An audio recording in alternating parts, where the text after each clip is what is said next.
Welcome to LatinPerDiem. Today we look at John Calvin, Institutes of the Christian Religion, Book 2, Chapter 5, Section 9. This is the 8th part in the series. This is taken from the 1559 edition. Let's take a look at what Calvin has here.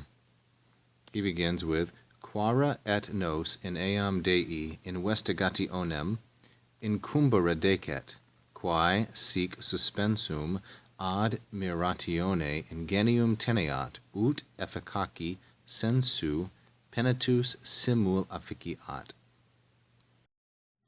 Calvin begins here with quare, therefore, and then this ampersand here, which is et, therefore, and the verb is decet. That's the finite verb and the main verb of this entire sentence. There are two subordinate verbs, here teneat in the quae clause, and later on the subjunctive afficiat in the ut clause. Therefore, he says, it is also fitting, decet.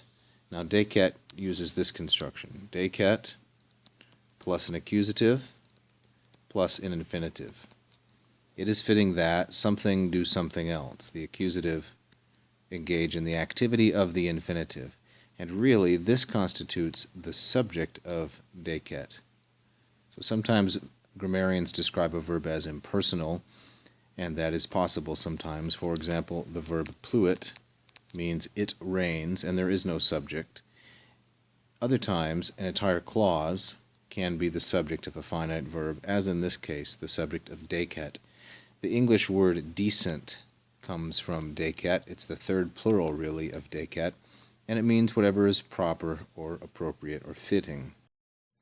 So he says, therefore, it is also fitting for us, there's our accusative subject, incumbere, to press on or to rely upon, to press upon or to rely upon or to lean upon, in eam investigationem. So incumbere, in. Very commonly, a compound verb takes the preposition with which it's compounded. To lean upon that investigation or searching after God, there's an objective genitive, which, now quae is feminine, singular, and nominative, because its antecedent is in investigationem, that investigation of God which holds, teneat, which holds the attention, the mind, ingenium, so suspensum, so enraptured, we might say, admiratione, with wonder or admiration, that, now notice the result clause which Calvin sets up, sic